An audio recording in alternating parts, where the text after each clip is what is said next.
Ladies and gentlemen, boys and girls, children of all ages, good morning, Mr. and Mrs. America, and all the ships at sea. Welcome to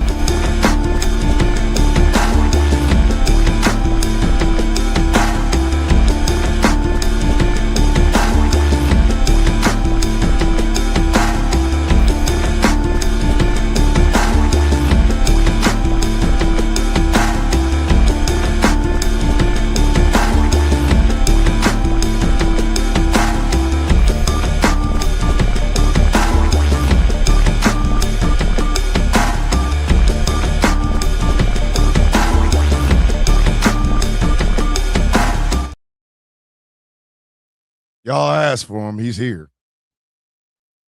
He's been scratching up my face.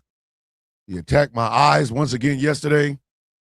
He's this lovably adorable, yet ornery as hell. The one and only Catman is back in the building. Catman is back in the building. Yeah, Catman, look in the camera. Look in the camera, Catman. As you can see, the little bastard's trying to attack me while I'm sitting here. My daughter and her fiance will be here tomorrow. And by the time the weekend is over with, Catman will be gone. So we're going to celebrate the little whiskered-eared villain. He got rapscallion energy. That's what Catman got. Catman, she got Hey, she got rapscallion energy. You don't calm your little ass down.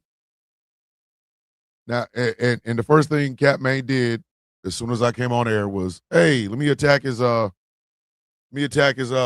keyboard so he can't do anything. Go figure. But yes, Catman is in the building.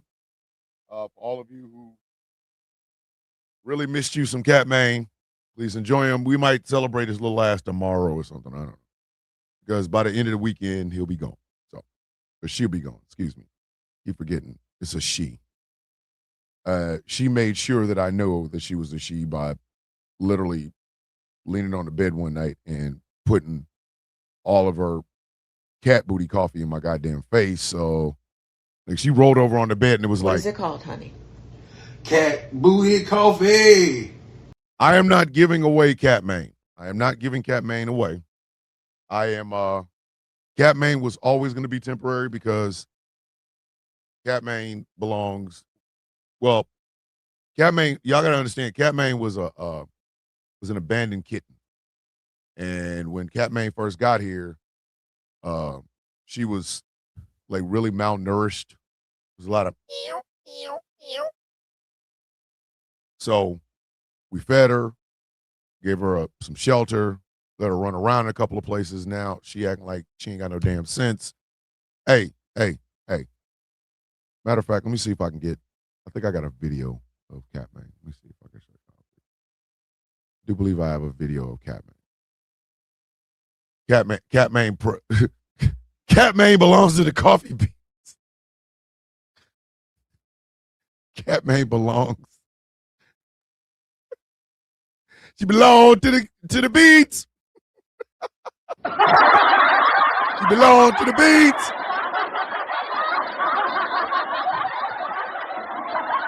Y'all gonna have to talk to my wife about this because she is allergic to Catman. That's why she's not sleeping in the bed because Catman's in the house. I'm thinking I'm gonna bring Catman in here tomorrow or tonight just to put her in here. That way my wife can actually sleep in her goddamn bed. You know what I mean? Like it's just, just a little something. Just a little something like, hey, I would like to sleep next to my husband, Tomorrow I will have a Catman video where Catman was practicing. Catman belongs to the streets. She belongs to the beats. And she's sitting there like basking in her bullshit. Good morning, kids. How you guys doing? Everything good? Y'all full? Everybody full? Yes, today is Truthful Thursday. And yesterday, as I alluded to, morning, Wolfie, all the way from Australia. As I alluded to yesterday, I wanted to talk about love, loss, and grief in the times that we live in today, because I think it is important that we have these painful and open conversations. Because, as in case y'all haven't noticed, the world's a goddamn dumpster fire.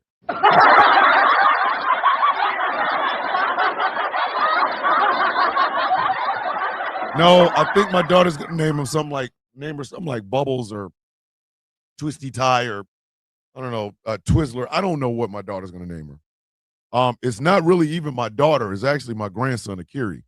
He's gonna be the one naming her, and then he'll be sending me like messages of how big she gets and shit like that. In case y'all haven't noticed, the world is a dumpster fire having sex with itself. So a lot of the things that we normally go through, a lot of the things that we normally deal with are magnified 10 times over because of the places, the place that we live. Thank you. Look at Tracina coming in being the best you know what I mean, like the best correspondent from Crow Pussy, Mississippi. She's like, this is Tracina. You know what I mean? Like, this is Tracina. She's like, how's your mental health this morning? Remember, it doesn't matter what everyone else thinks of you.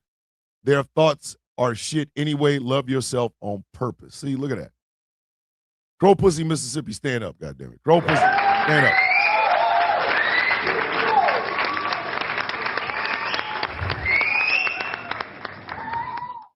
So in this hyper-ass time that we live in right now, everything gets magnified.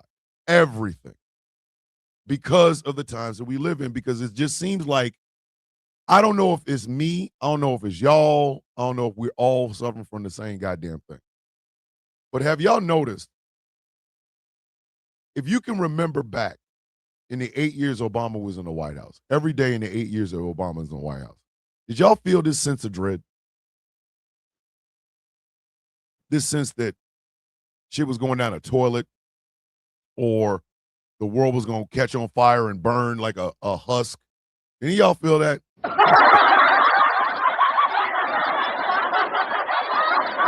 Look at Harley got good news. Me and Mom finally got paid yesterday afternoon. I guess the baseball field had to think about whether or not they were going to pay us. That's some bullshit. That's some bullshit. Under Obama, you could disagree with Obama's policy, but you could disagree with the policy because he was a president. Happy New Day. He was a president who gave a shit about the job. Yes, ladies and gentlemen, a lot of his policies I didn't like. Okay, there we go. Mental health is important. My husband had a friend that recently committed suicide. We had a serious conversation about men's mental health. June is Men's Mental Health Month. And I'm telling you this right now so that it's not a shock when it happens. Come June 1st, there will be more talk about it also being Pride Month than there will be about it being Mental Health Month. I said, mark my words. Mark my words. There will be more talk of it being Pride Month from men than there will be it is Men's Mental Health Month.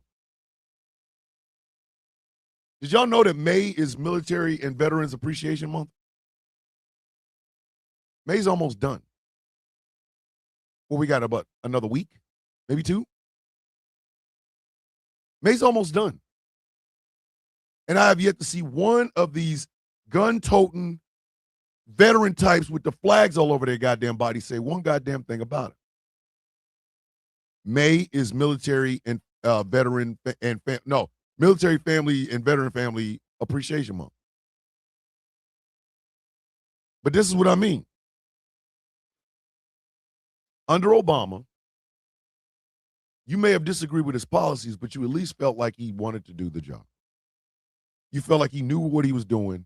And even the things that we disagree with, he did it without the intention of harming anybody. We got Dragon with the $10 super check. Look at Dragon. Look at Dragon. We ain't even started show. Donations, gifts.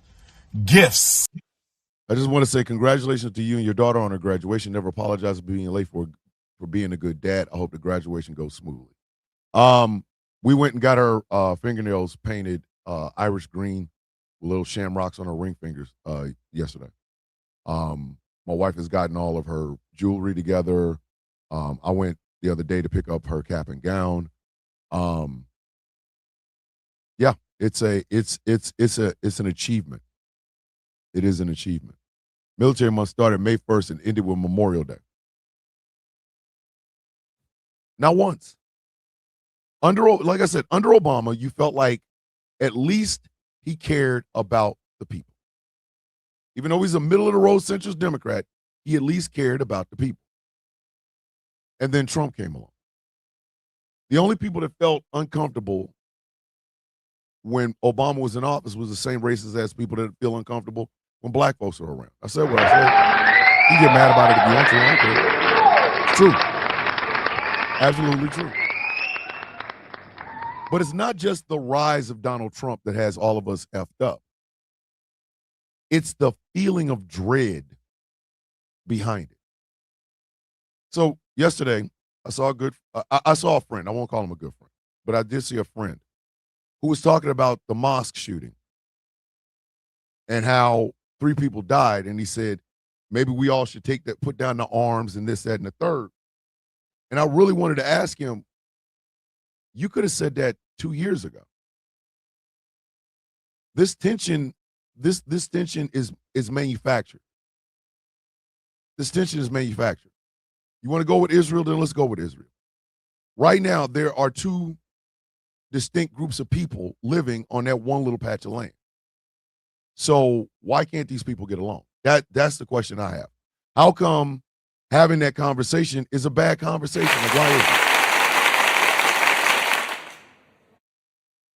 We all are suffering through this malaise, this feeling like we have reached the peak of what boomer generation was going to do. We have reached that peak, ladies and gentlemen.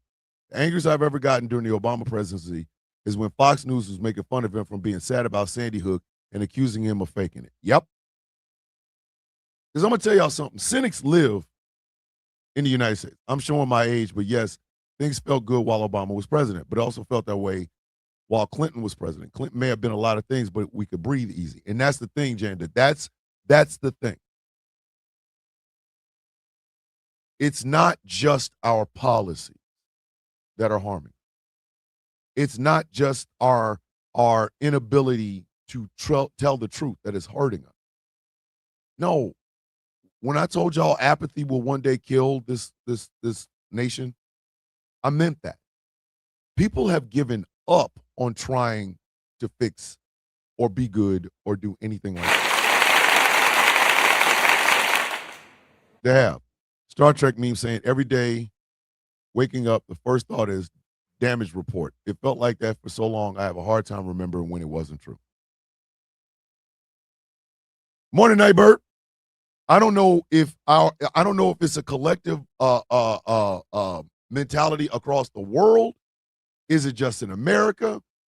Are people, you know what I mean? Like, we are starting to adjust to this because we were apathetic about going into it in the first place. Watching the movie Glory with Matthew Broderick, Denzel, and Morgan Freeman is breaking my heart. We're back to square one.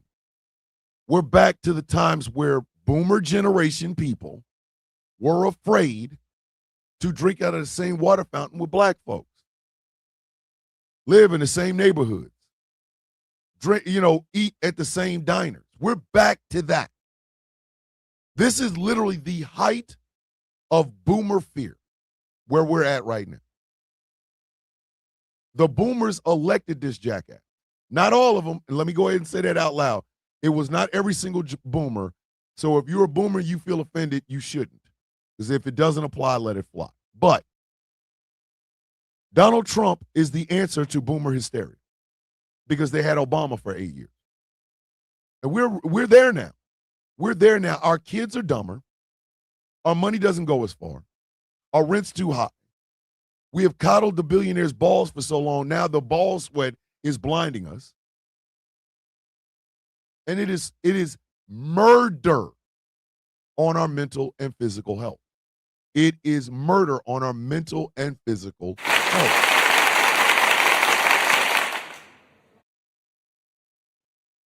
The words quality of life don't mean shit right now, does it? Does it? The idea, the very idea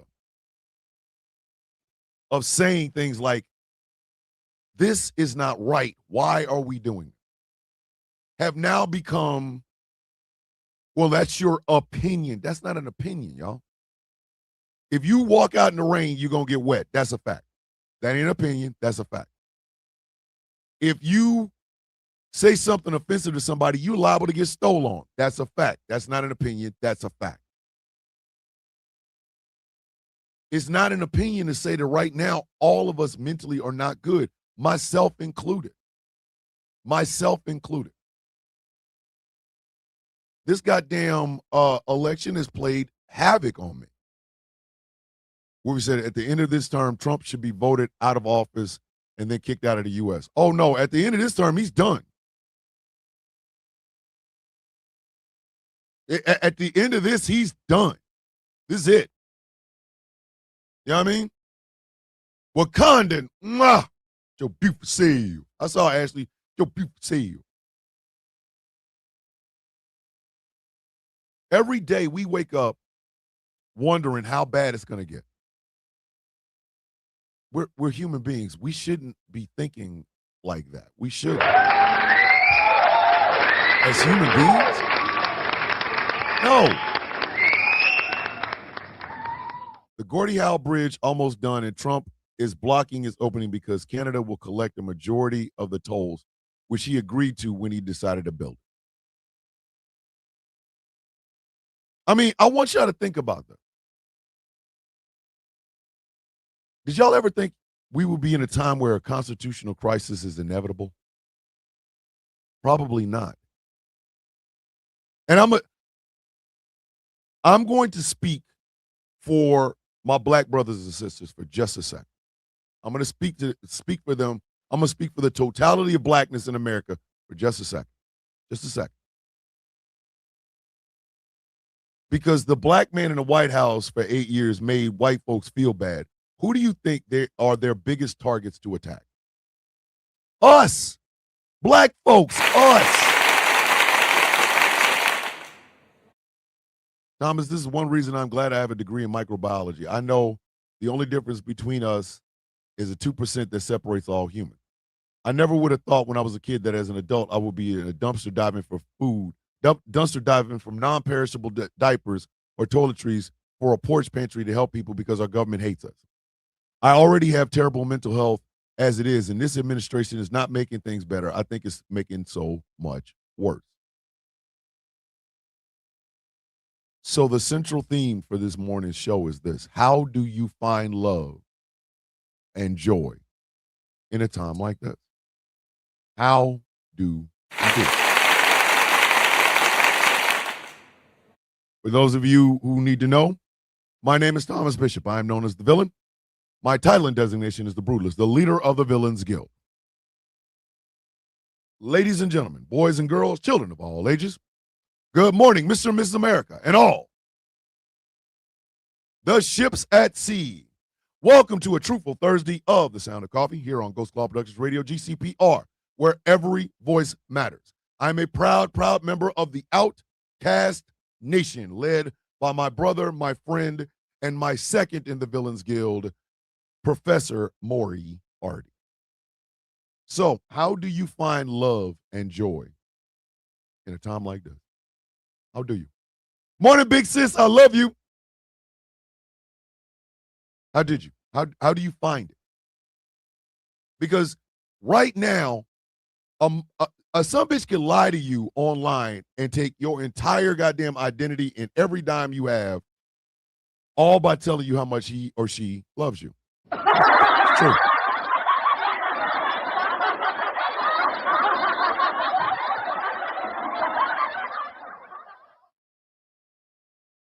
We were laughing and joking about this on Rouse last night, but it's absolutely true. We got an entire generation of men that are done. They are cooked. Do you hear me? They are done. Flat out, take them off the grill. They are fried. Because their heroes are people like Andrew Tate, who will say, and did say in a video, that if you were just having regular schmegular ass sexual relations for fun, because the night ends in Y, because your wife looked hot, because your boyfriend was great, whatever, you're gay. That is some of the most confusing shit I have ever heard in my entire adult goddamn life.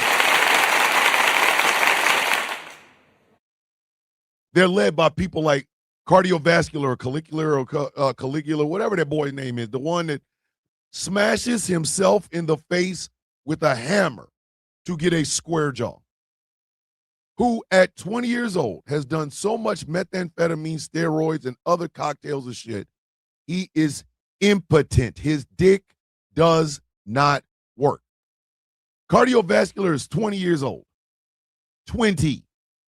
And it's a rep. No children will become from that man. We live in a time where our young men are being led by people like Myron goddamn Gaines, who I am convinced is a virgin because some of the shit that he says is ridiculous. Plus, he forgets his ass is a dark-skinned black man. And he's walking around here with Klan robes on and hoods and shit. Our young men are being led by people like Joe Rogan, who thinks ivermectin, a horse dewormer, is a suitable medication for anything that a human has to go through. Just to let you know, I did not get selected for the squad this week. It's okay, Wolfie. It's all right. That's why you keep showing up. That's why you keep showing up. Arrested for shooting at an alligator. The most toxic traits of masculinity have now bubbled up to the surface and are destroying a generation of men. I just want to break one day when I don't have to worry about money. One day when I don't feel scared I'll be locked up or something. I can't control. Where the best people I know can't talk. I can't talk to. We are all wrapped up in fear. Fear. We have rich white men telling us that things are going to change and it's only going to benefit them. So how do you find joy in that? Here's a confession. And y'all know me. On these Truthful Thursdays, I tend to be open about my own struggle. Okay? I have distanced myself from my wife, and I don't know why. I don't. My wife, nothing I'm telling you, I won't tell her. Nothing I'm telling you, I won't tell her. But I absolutely adore that woman. I adore her. That I'm afraid to open up about where my mental health is. But she knows the sign. She knows the sign. I went to therapy with Jennifer, my therapist over at the VA the other day. And Jennifer had me uncomfortable as shit. She had my ass out here uncomfortable than a mug. Do you hear me?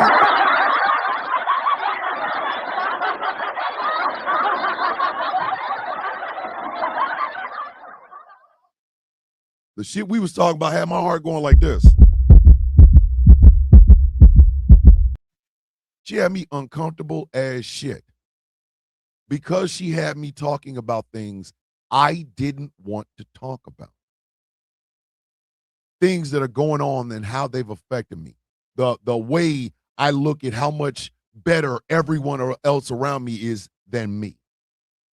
And the lie that I tell myself. That lie is this. I love me. I just don't like me.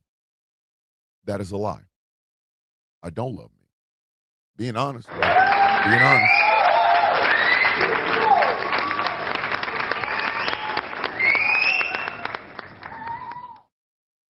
I don't. Not really partial to Thomas McCormick. Not really partial. I have found myself fighting with people that on a regular basis I would just wipe my penis across their goddamn face. You know what I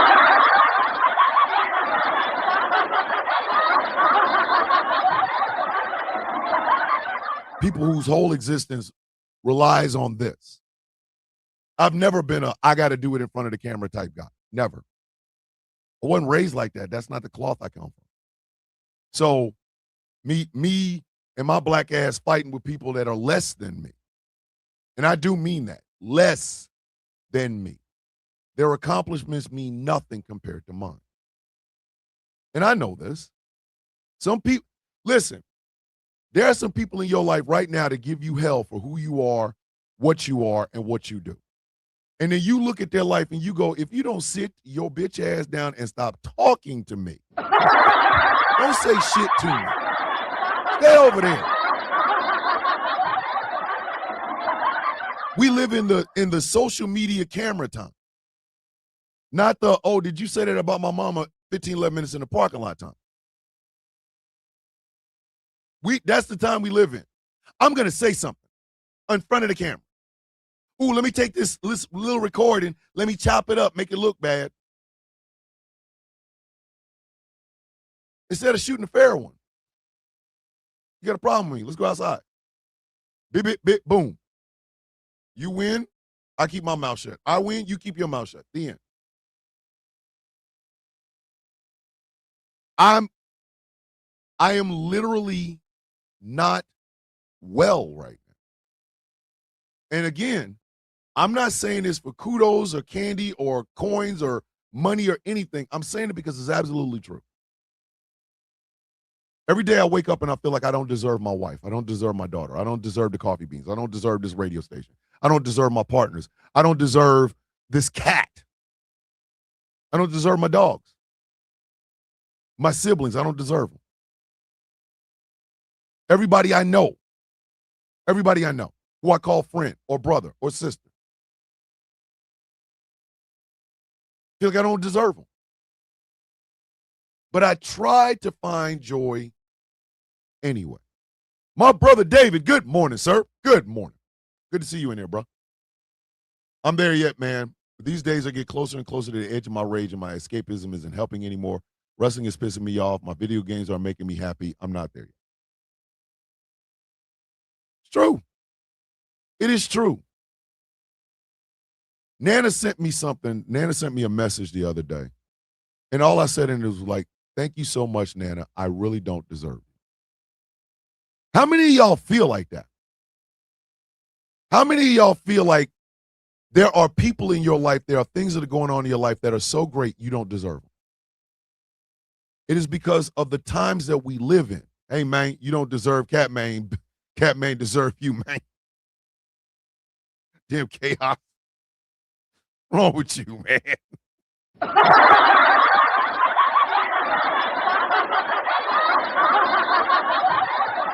The times we live in got us all feeling unworthy of anything. And then the shitty people seem to be winning. But here's the secret, and I really want you to hear me when I tell you this. Their life is a dumpster fire, spewing dumpster juice all over everybody else as well. Don't let these goddamn goofy-ass people on these cameras fool you. Do not. All of our lives are ass cheeks right now. Yeah, my family thought I was crazy when I had to change careers at 50. Working in a pharmacy was mentally killing me. Arguing every day with people who had a 6th grade comprehension level. All these people are like, Trump made us win. We're winning. Look at the background. Don't look at them in the camera. Look at them in the background. Look at the background. While they're telling you this, they literally live in a trailer with smoke coming out of it. It is on fire.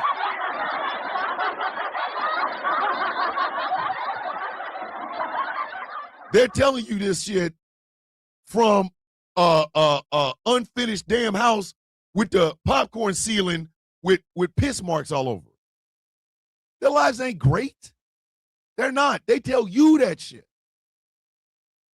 Anybody that brags about how much money they have, look at their life. All the money, don't nobody want to be near them ever. You see what I'm saying?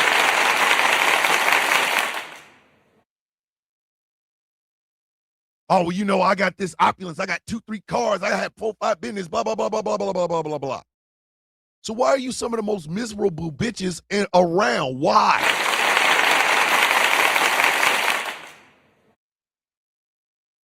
It is because we don't tell our truth. Dragon even said it.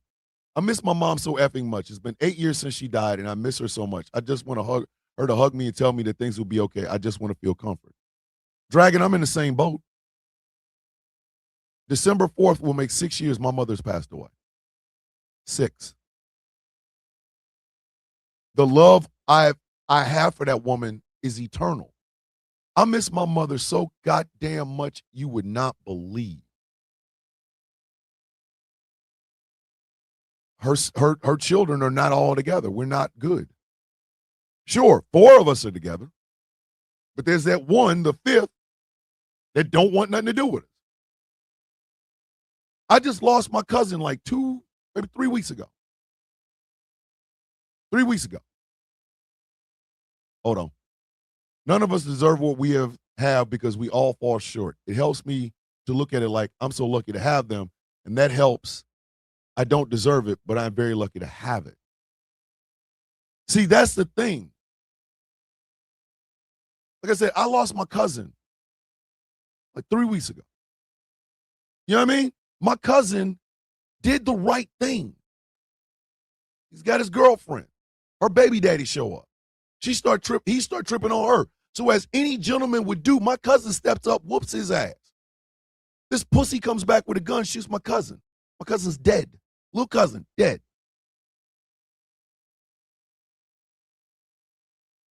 But you know what I mean? Like it's these things weigh on people. So this is our personal life. Chaos just said it. Yesterday was 14 years since my mother passed away. Now, Chaos has to deal with that loss. 14 years gone. And he has to live in a society where a doofy-ass white boy can start taking pictures of him and Taz in their goddamn house. It's almost like it's a compounded injury. You know what I mean? It's a compounded injury. You're dealing with loss, and you got to deal with stupid-ass people. Like I told y'all, I was not mad that my main account on TikTok got lost. I wasn't. You know what I was pissed off about? All the shit that was there. And I'm not talking about the videos. I'm talking about all the DMs from people wanting to talk to me, needing my help. All the DMs from people saying, hey, thank you for saying this. Thank you for doing this because it got me to do this. I got more messages from men, white, black, Latino, Asian, straight, gay, whatever. I got more messages from men thanking me for painting my fingernails, which allowed them the courage to do it themselves, than I almost got any goddamn thing else. That's what was lost. Wasn't the account. It was everything that had been built up into it. That's what hurt. That's what hurt. And the pussy that did it, yay! Multiply that by a nation and you see what I'm talking about. We are gaslit every single day by our own goddamn president. Our own president is doing it. See what I'm saying? Our own president is gaslighting the shit out of us. We over here acting like you heard that, right? Yeah, I heard it. Am I crazy? No, if you are, I'm crazy too. Our own president is doing it. Black folks are sitting there looking these white folks in their face. Looking them in the face. Seeing as they unzip their zipper to piss in our goddamn eyes and tell us it's raining. And we're going, hold on, bro. You just pulled your damn pants down. You can ready to try to piss on me. No. It's liquid gold. Nigga, did you know that I can see you? We're looking at you. We're looking at you. Again, how do you find joy in that? How do you find love in that? How do you find something worth fighting for in that? How do you do it? How do you do it? And I'm not asking because, oh, yo, I got the answers. I'm asking because I want to know where your struggle is. Because maybe if we understood each other's struggles, we could understand how we get each other out of it. You see what I'm saying? So it's like this graduation of my daughter has brought all these memories and emotions inside of me. Thomas, sometimes bad things happen to good people and no one knows why, but you were lucky to have known your cousin for his entire life. Now you must educate his baby of the man that he is. I hope so. I genuinely do. Like, look around us. Look around us. Look at the coffee bean community. We'll just start there. Look at the coffee bean community. Look at the uniqueness of this. We got David, the 66-year-old, soon-to-be model type for the nursing home community. We can joke about that because he's one of us. We can make jokes about that.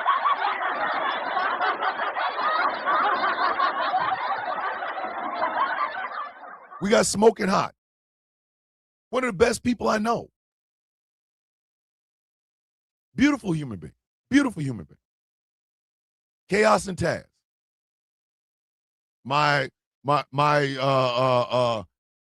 Marvin Gaye and Tammy Terrell. Just loyal to each other, loving on each other. You don't mess with her because he got you. You don't mess with him because she got you. Loving on each other. Not competing. Not competing. Loving on each other. Tracina, Tracina is wild when she needs to be, but loving all the time. Infernal, Candy Poo, Magpie, Jamila, Can We Not, Harley, Kim X, Wakandan, Ashley. Look at the people we have gathered around. Well, that's true. You're right. That's a bad example. Marvin whooped Tammy's ass. All right, so not Marvin Gaye and Tammy Terrell. Think of the Obamas. There are Sound of Coffee Obamas. That's who they are. Top City's here. The land is here.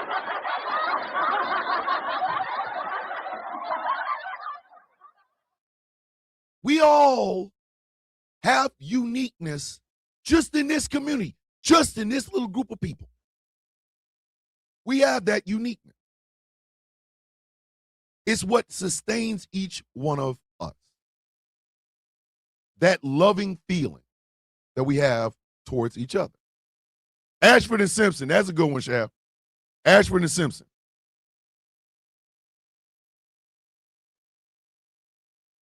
But the problem is, it's enough for us, but it's not enough for everyone. Not because we don't have the capacity to do it, but because there's not enough eyes, not enough ears that see and hear and become a part of it. Lord, not Bobby and Whitney. Don't do that. Don't do that, Chaos. Bobby and Whitney. For real? That's keeping the whole block fed right there, sir. Bobby and Whitney. That's what we doing now. That's keeping the whole block fed. That's how we can make generational wealth. Bobby and Whitney. Sphinx Award winner Josh Jones is in the building. Bye-bye.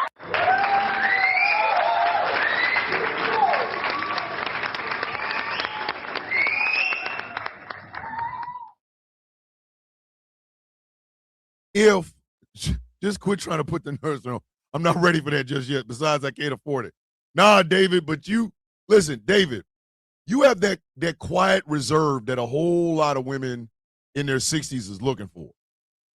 You know what I mean? You kind of got that Sam Elliott about you. I'll say what I say, and then I'll do what I said I'm going to do. And then I'm going to go home and do some other shit. Oh, my God, I love him. So we have enough for everybody. But everybody don't know that. And there are different communities around us all the time.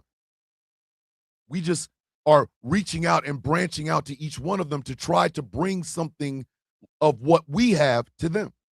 Think about the love they have for each other. Bobby took all the blame for her getting hooked on drugs when she introduced drugs to him. She did. That's love. I got really scared to say something in the Taz on Monday. We were talking about the time I got gobsmacked by a black man thinking I was being racist when I wasn't. I wasn't done with the story. It's fine. We make mistakes. No, I don't, David. It's the first time I met you, sir. But something got lost. Oh, my God. Annabelle, Jesus, woman. Annabelle with the $2 super chat and the request, damn it. Trying to have a thoughtful day. Donations, gifts. Give me the couch. Here she go. Here she go. Oh, baby. Turn the lights down. Goddamn low. Annabelle. Let me tell you about the softest love I ever known. Give me that couch. I came home weary, world on my back, neon nights and a heart off track. Kicked off my shoes, loosened my tie. Saw you waiting there, cushions piled high. Girl, you don't argue, you don't complain. You just open up those arms again in the quiet glow of a midnight room. You're my sanctuary in plush perfume. Give me the couch when the day gets rough and the streets get cold. You're the only one that lets me fall. Sink down deep in your sweet caress, wrapped in confidence. On my velvet embrace, softest touch in the whole wide place. You hold me close, don't say a word. Every curve of you, it's so superb. Baby, you cushion my soul tonight. Make everything feel so right. In your arms I lose control. Oh, so far. Here it comes. You're rocking my soul. Give me that couch. Oh! Hey, y'all ever seen an iPhone have an orgasm? Y'all just did. Y'all just did. Y'all just did. Y'all just did. iPhones out here, just spontaneously pregnant. We can try to spread that love. And Thomas, after this song, please toss me one of them Kobe's. Let me give y'all some Kobe's. I love when y'all come in on these Thursdays and we get a chance to just talk. I love this. Kobe. Yeah, take some of these fresh Kobe's here, right? We Kobe.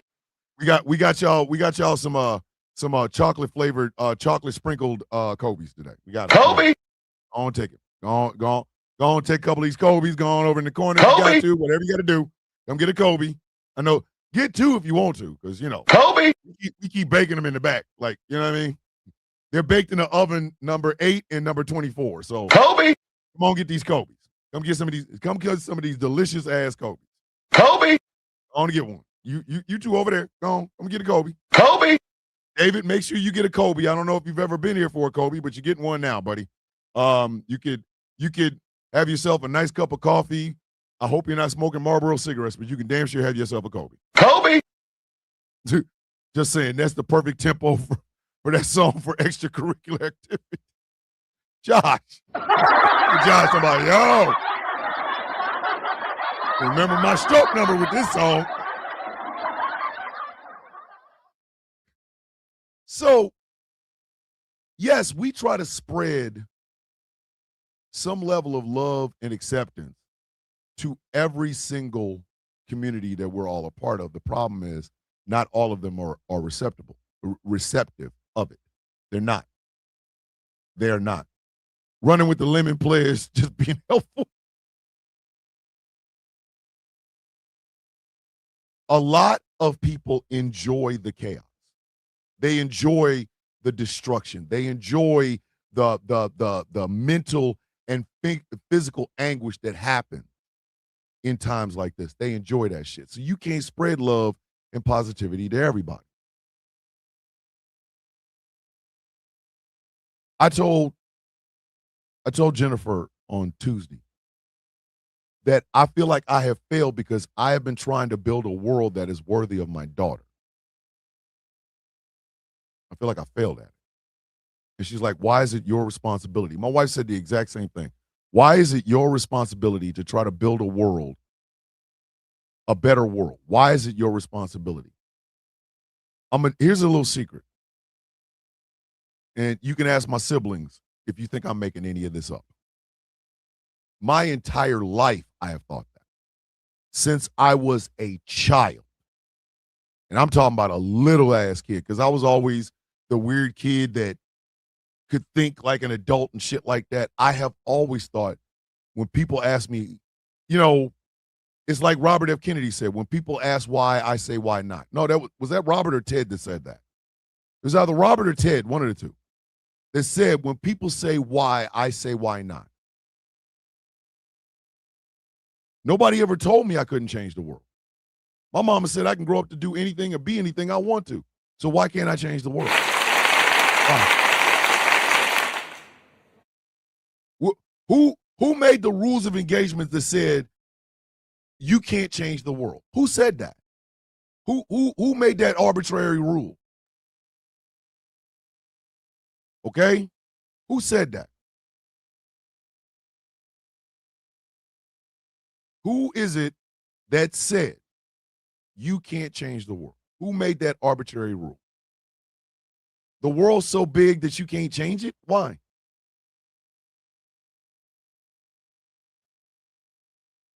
I feel like I'm failing at marriage because I've had to get on, then double up on antidepressants to help me deal with my husband's close friendship with his friend's ex-wife. You're not failing, Candy Poo. You're not. You're not failing. You are looking at it from the standpoint of where your weaknesses lie. Maybe talk to your husband about his close friendship. Talk to him about it. Like dead ass talk to him. Open up and say, hey, look, this is where I'm at right now. This is how I'm feeling. But I'm trying to figure out who made the arbitrary rule that one person can't change the world. Who said that? And mind you, again, ask my siblings. Linda, Lizzie, and Rocky will tell you the exact same goddamn thing. I have always thought like that since I was a child. Since I was a little ass kid, I've always thought I can change the world. My mother said you can do anything you set your mind to. My teachers told me the only limits that I have are the ones I put on myself. So who the hell told me I can't change the world? So when I feel like I'm failing at it, it is because of that. Yes, adulthood humbles your ass.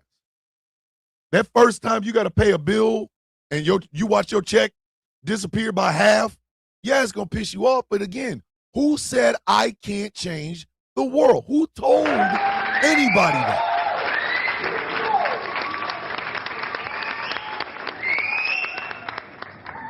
If you are outside the if you are outside the United States, if you are outside the 50 states of the United States right now, raise your hand. If you are outside the United States right now, raise your hand. I don't care where it is, we ain't gonna ask all of that. But if you are outside the United States right now, raise your hand. Raise your hand. You're watching this or listening to this from someplace else. Raise your hand. I'll wait. Don't worry, I'll wait. If you are listening or watching this show from outside the United States, raise your hand.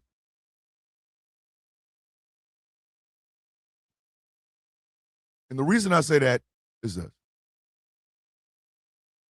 That means I'm talking to people who are not in the state of Georgia, not on the East Coast, not in the United States. I'm talking to people outside of the United States. I'm talking to people around the world. So tell me, why can I not change the world? I love the hell out of Taz for one reason, one of the biggest reasons. Taz is relentlessly optimistic. Taz is relentlessly optimistic. Now, that's not me gassing her head up because she's a black woman or anything like that. That's all a part of it. She is relentlessly optimistic. You know what I mean? Her thing is, you're going to be happy whether you want to be or not. I'm going to will happiness and joy inside of you. I'm going to push it in. Right? Now, who said that's wrong? Who said it was wrong? For somebody to be optimistic about things.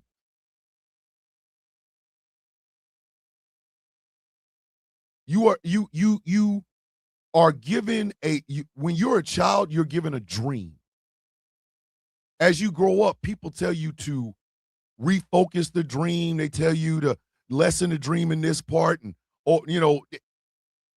no. No. If you are an optimistic person, be optimistic. Open your mind to the possibility that the words that you say in your life right now might change the world of someone else, someplace else you don't even know.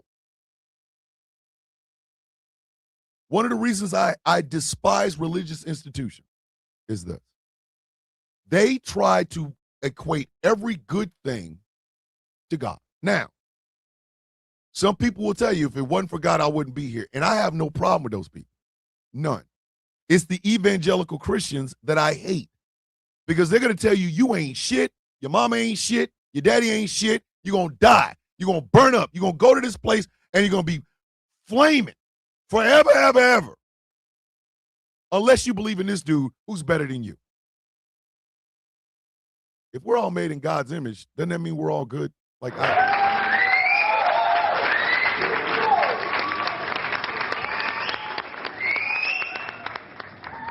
if I am made in God's image, does that not also mean that I am allowed to be optimistic? That there is goodness that's always been in me? It didn't have to be manufactured. I don't care what God you believe in. I do not care what God you believe in or what you call God. You still are a person that's made in their image, which means goodness has always been inside you. If God's good and you're made in his image, guess what? You're good. So why not change the world? Why not? I will tell you, altruism and empathy are sorely lacking in our modern age. Sorely lacking. We don't celebrate our achievements because we are told that those achievements came at the hands of somebody else, which means you're just a passenger in all the good things that you do. Make that shit make sense. We're told to, it's almost like the older we get, the more bumper stocks that we put on our own lives. Don't dream too big. Just dream big enough. Just dream big enough for you to be able to pay your bills, or buy your house. What kind of shit is that? What kind of shit is that? I love to see people in love. I'll never forget it. I went to a Pride festival in Kansas City. And good morning, Sabrina. I have a daughter who rarely ever laughs. She is in the midst of recalling some heavy-duty sexual abuse, but she absolutely loves listening to this show and smiles and laughs all over what is. I didn't celebrate my graduation because I was raised to see it as just doing what is expected, no different than taking a shower. I've told y'all the story about my graduation, about me getting a diploma from college. I told y'all that story. When I got the letter stating you have all the credits to graduate from Ashford University with a degree in communications, I showed my wife. She's all happy. She's like, "Oh my God, I'm so proud of you, Thomas." And she's like, and it said you'll be getting your diploma, in January. Now I knew I was getting ready to go to. I was taking my last deployment or last rotation to South Korea. So my wife's like, "Man, I can't wait to put this on Facebook." I said, "The F you will. You will not put it anywhere." "What, Thomas, why not?" I said, "Because I don't want it out there. I don't. Let me get my damn diploma and keep it moving." And I've told y'all why. Because I never wanted my siblings to think I thought I was better than them. I never wanted my mother to think I thought I was better than her. That's the level of shame inside of me. Janda, the honor is ours. The honor is out. So I told y'all that story. I went to a Pride festival with a very good friend of mine named Jade, who is a transgender woman. She wanted to go. She had never been to it. And I'm like, "All right, bet. Come on down. We'll go to Kansas City together. We can go to the Pride Fest." So we go, right? And there was this beautiful black couple, these two very beautiful black men. They're holding hands and giggling and shit. So me and Jay, we walk up, shake hands and everything. And I asked him, I said, "So you guys, how long you guys been together?" "Oh, well, 4 years." I said, "Wow, you planning on getting married?" He said, "Yeah, I already asked and he accepted." I'm like, "I know you probably don't know me, but if you could get it, like if I see you again, I would really like an invitation to your wedding." And they was like, "Oh, sure," and everything. And I remember, because Jade was just over the moon. And I remember Jade saying something to me about, she's like, "Thomas, celebrating life is a good thing. Celebrating life is a good thing." And I'm like, I said, "But Jade, I'm a very cynical person. A very, very cynical person." She's like, "Even cynics love. They might not love fully, they might not love openly, but they do love." Shocked the shit out of me. I was like, "Yo, you for real? Are you for real?" That's wild. The concept had never crossed my mind. My mother and father gave my siblings and I a work ethic. My mother was drilling it in me and my brother's head. Men work.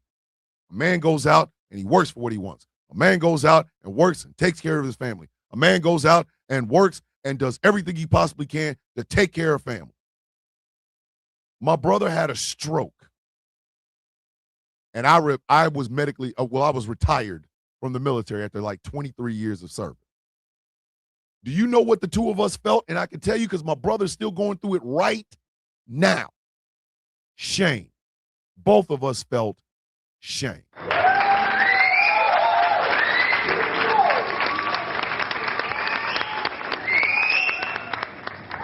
I looked at the amount the VA was going to send me. And when I applied to Social Security and they asked me the questions and I told them the truth and they sent me a letter about how much I was going to make, I make more than I did when I was in uniform. But all I felt was my wife doesn't respect me because I don't have a job. My friends don't respect me because I don't have a job. My kids don't respect me because I don't have a job. Even though I'm pulling in more doing what I'm doing right now than I did when I was in the uniform because of shame. That guilt eating inside of me. I'm a man. I should have a job. A man should have a job. I should have a job. Kingston, North Carolina is having their first Juneteenth parade next month. Oh, shit. Harley, we need pictures. We need pictures, Harley.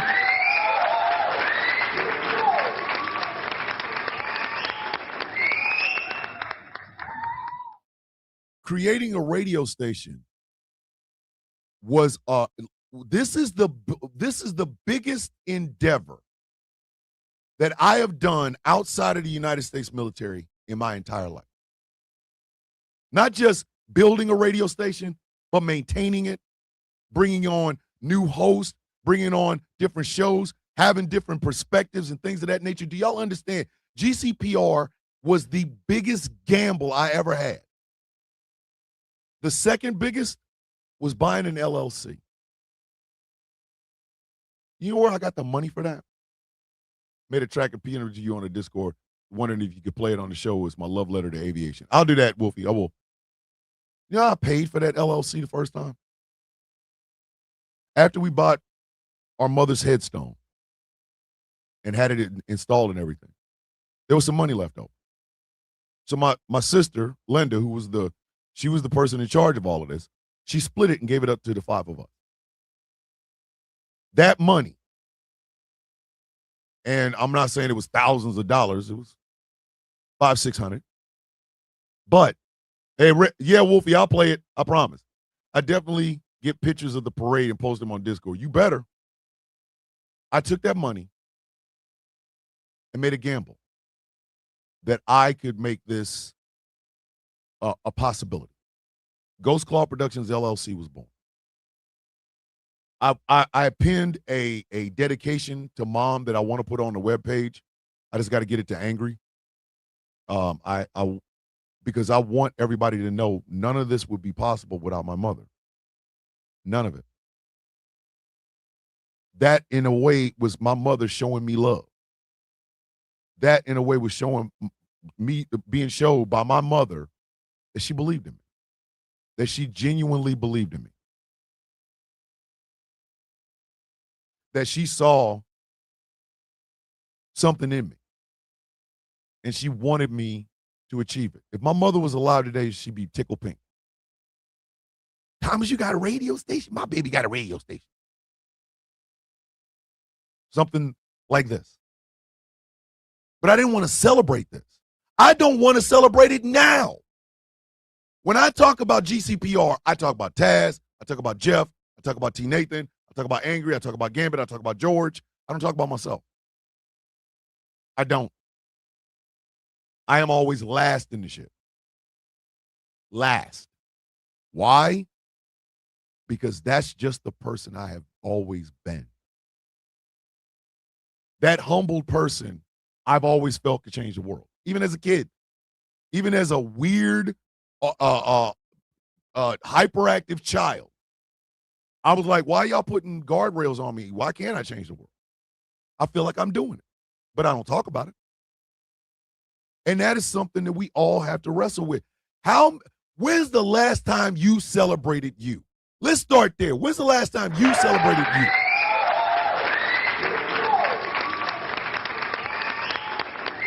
I'll tell you when mine was years ago. When I got promoted to staff sergeant. That was the last time I celebrated my goddamn self. That was the last time. The last time I celebrated myself was when I got pinned staff sergeant. And even then, the celebration was a few minutes. I made it. Yeah. Get back to work. That was it. That was it. I got pinned E6, and the next day I was in another unit. That was the last time I celebrated myself. When's the last time y'all celebrated yourselves? When's the last time you celebrated yourself? You achieved something and you patted yourself on the back. When's the last time? A lot of y'all are scratching your head. You look like that white woman with all them damn numeric things and shit. Like that's what that looks like. Oh, a lot of y'all right now are like,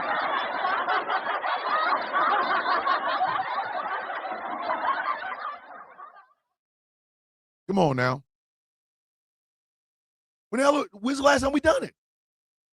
And right now, look at Murray said when I got my CDL. Can we not say I don't think I've ever really celebrated myself, to be honest. The Chris Lotus is in the building. Brother, we are so glad to see you. I love and miss all of you too. Got one more time under the knife, and hopefully it's the last. Hope you all are doing well. If not, I hope it gets better. Chris, it just did when you walked into the door, sir. It got better. I pat myself on the back every day. I woke up and could function a bit. See? Because Taz is relentlessly optimistic. I almost envy that shit. I feel like I live in the darkness. I feel like I live inside my depression because I don't know when the bitch gonna hit. So I have to take little things when they happen. But my wife will tell you, I start to pull away. I start to think in survival mode. I don't think in, hey, everybody have fun, everybody celebrate, we're all great, blah, blah, blah. I don't think like that. I don't. I think in terms of survival. When I get in that dark ass place, my wife will tell you this. I start to pull away. I start to try to find other interests. I become very base level. Very base level. Very base level. Graduation last year, and I was only floating on my kids' excitement. I'm celebrating myself for walking away and accepting things as they are. It's true. Look, celebrate me? Nah, nothing to celebrate. At least that's what I keep thinking. Keep it moving. Janda. Ms. Lyles, it's been a while. And now we are living in this oppressive ass time where fear has replaced hope. Jealousy has replaced friendship. Hatred has replaced love. You know, brand deals and what a person can get me has replaced true and honest friendships. Everybody wants to level up, but the problem with leveling up is you still need somebody to give you the ladder to level up. You still got to have somebody there to level up. Still. And the problem is every single day it gets harder and harder to find ways to do that. It gets harder and harder every single day. Our president has fooled a plurality of Americans into believing that we're winning. Ain't nobody winning shit but rich folk. Do y'all hear what I am trying to tell you? The only people winning are rich people. I love you, Ashley. Think about that. Who's relentlessly winning? Rich people. The ex-CEO of Google had the audacity to go to the University of Arizona, which after they bought Ashford University and turned it into the University of Arizona Global Campus, the University of Arizona is now my alma mater, right? He had the nerve to go on the stage and say, hey, all of you people that graduated, he basically said, hey, all you people that graduated, AI is going to take your job, so we don't really give a shit about you.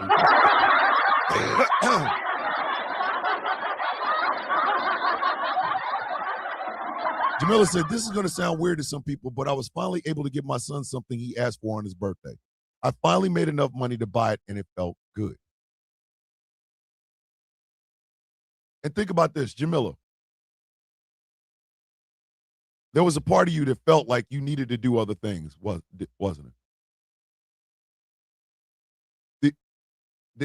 The reason you say it felt weird is because you were thinking, hey, I need to do something else with this money.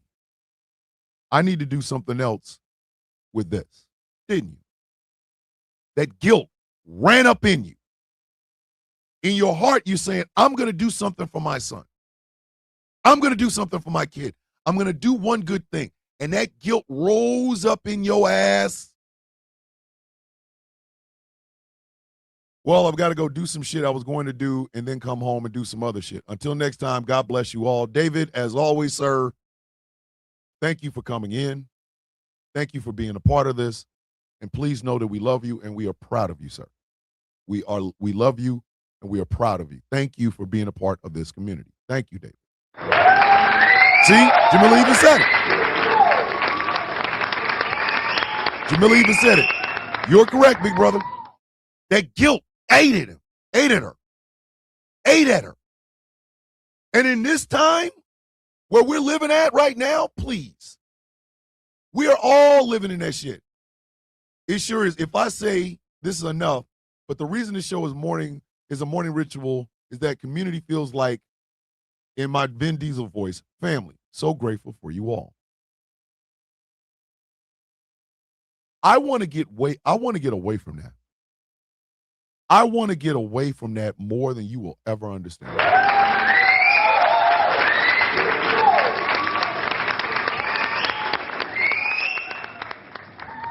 There's been a lot of change in my life from 7 to 54. A lot of change.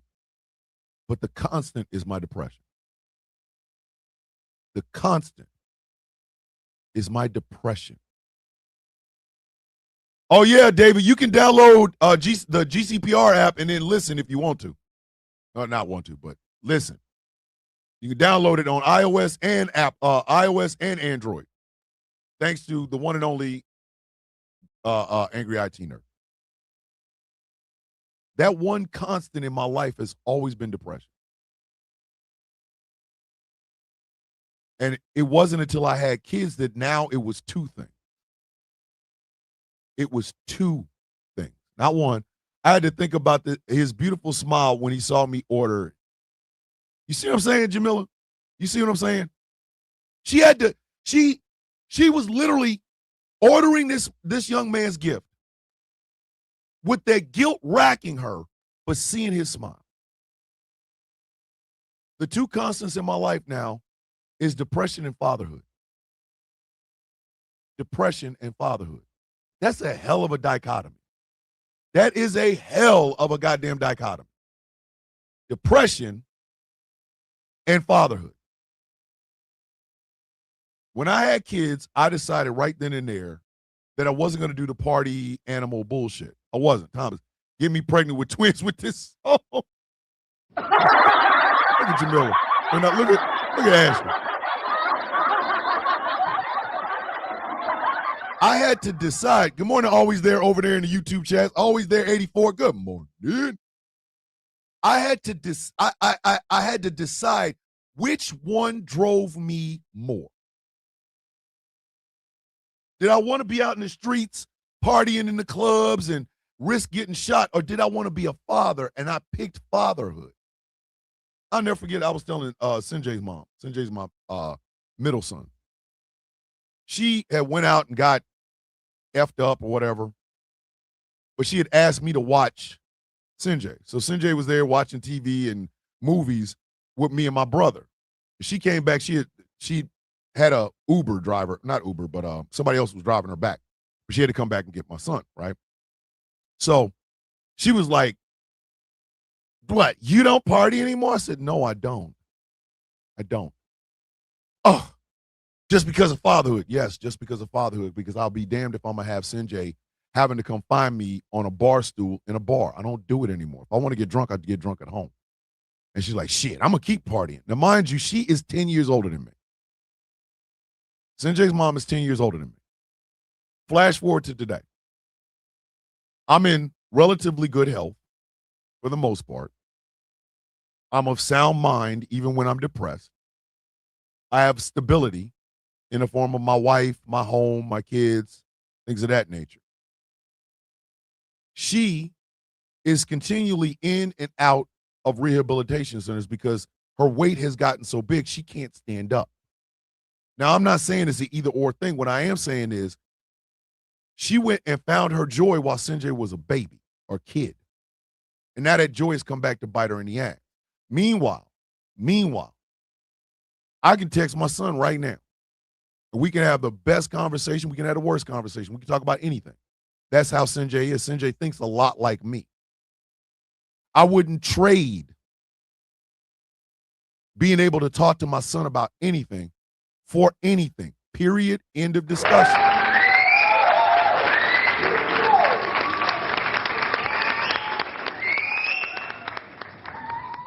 I wouldn't trade that time with my son for anything.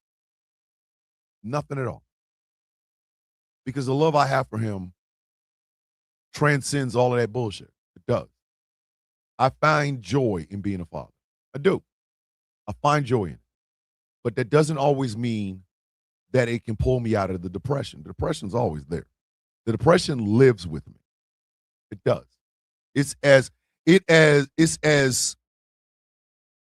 you know, as much a part of my life as my tattoos are. It is. So I've got to find ways around it. I've got to find ways to deal with it. I got to find ways to find that joy in my life while going through that. And like I said, this election in 2024 did something to me. It did. Fundamentally did something to me. And everything subsequently that happened afterwards only reinforced where I already was. I started to say, you know what? I need to tighten my circle.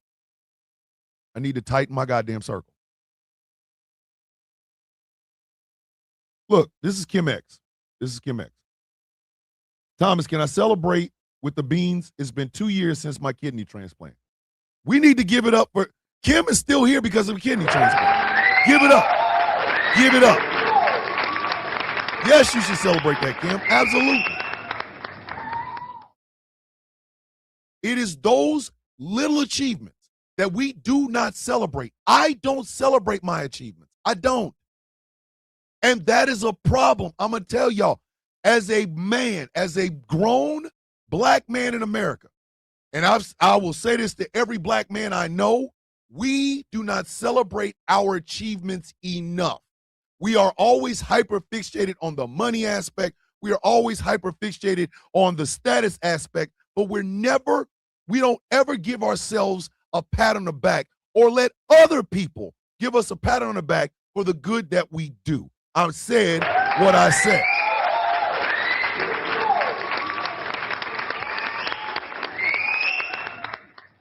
Well, I was doing the yard work yesterday. I was thinking about a man panel. I dead ass was thinking about a man panel. Doing a show on TikTok, since that's where everybody is, where it's kind of like a question and answer sort of thing. I bring in somebody I respect, a man I respect, and I interview them. And I ask them, what gives you joy? I ask them, what gives you sorrow? What pain have you not let go of or have let go of? Not because I want to embarrass them, but because I want men to start having those painful conversations. The only way we will ever get out of the rut that is it's all men until it's no man is to talk man to man about man shit.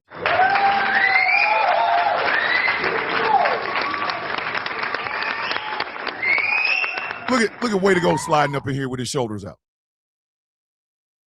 Shoulders out, buns out, sun's out. You know what I mean? Let us love on you until we get to the place where you can love yourself. Love on Tom. And see, Janda, that right there is my biggest hindrance. That comes from years of being told you can't change the world. At a certain point, you give up. At a certain point, you give up. You've been told enough times, hey, you can't change the world. Hey, you can't change the world. Hey, you can't change the world. Eventually, you start to think you cannot change the world. You start to believe it. That optimism you had at 7 years old dies at 37. Because you got 30 years of living as an adult trying to find out, oh shit, maybe I can't change the goddamn world. I want to get that back. Will it fight my depression? Hell if I know. I don't know. But I do know that is my natural thought process. To change the goddamn world. At my heart, that's that's where it lies. I told y'all, there is a perfect version of me in my own head, and I hate that son of a bitch. I hate that son of a bitch. Because he's perfect. His teeth are good. His marriage is fantastic. He's got enough money to be able to take care of his family for the rest of his life. He's good looking, strong, muscular. He's the life of the party. He's the most sensitive person in the world. He doesn't have to say he's a safe space. Bitch, you are a safe space. He's a walking, breathing safe space. I hate that son of a bitch. Hate him with a passion, like Jewish people and Hitler, like black folks and slave masters. I hate that son of a bitch. Hate him. Because he's the bar in my mind. He's the bar. And I can't reach him. You cannot surpass the perfect. You can't. The key to Trump is the lie has to be big enough to where people will turn it into the truth. The lie has to be big enough to where people will turn it into the truth.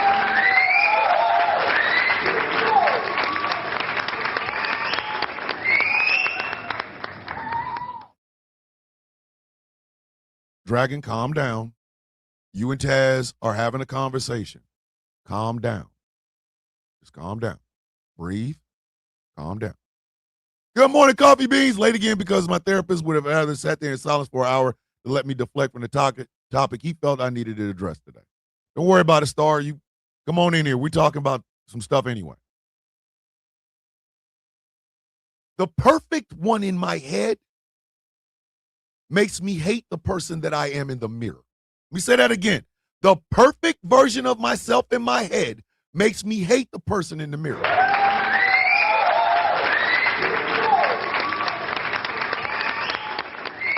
That's the key to Trump. Thank you, Shaft. It's that old Seinfeld joke. It's not a lie if you believe it. That's the key to Donald Trump. You have people that literally went to the voting booth and voted against everything that they need in this world to own the libs. That is the nuttiest, craziest shit I've ever heard in my life. I'm going to drink poison because I don't like you, hoping it kills your ass. You cannot make that make sense, y'all. Don't worry about it, Thomas. Can I celebrate the beans? It's been 2 years since my kidney transplant. Yes, Kim, celebrate it, please. We want you to. Good morning. May Money's in the building. Michael Pruitt said, sounds like a rebrand for your podcast. And see, that's the thing. I am in the process of restarting Enemy of the State. I am in the process of restarting Enemy of the State. I want to have these painful conversations like that. I do. I want to have them. I want to have them, I want to record them, and then I want to put them on as a podcast. Because I think we need to. Men today are not going to make it. The men that follow these goddamn podcasts, alpha, He-Man, bro types, the red pillars, these young men they're not going to make it.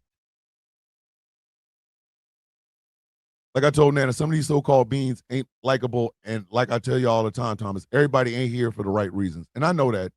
I know that, Chaos. I know. But like I've always said to you, Chaos, just because people aren't here for the right reasons doesn't mean that I still don't have a responsibility to try to do the right thing. I live by the code given out by the one and only, the late, great, Raul rest his soul, DMX. Trust people to be themselves, but trust that you can see them well. Chaos is my eyes. He is. I'll be the first person to say it. That man is a better judge of people than I am. In my heart, I have a heart and enough love for everybody in the building. Everybody in the building. Chaos is Mr. Trust people to be themselves, but trust that you can see them well. True. It is true. Just because there are people here, there were people around me for 6 years. They were only around me because I had 1 million followers on TikTok. That was it. That was the only reason. I was only noticeable to them because I had 1 million followers. That's it. They piggybacked. And then, inevitably, when I became the person that I've always been, never changed, but it conflicted with something they thought, they left. Trust people to be themselves, but trust you can see them well. The reason Donald Trump has never appealed to me is because I already know what kind of man he is. Chaos is Mr. I'm from around the way, you ain't leaving out here with all them jewels and shit. That's exactly what he is.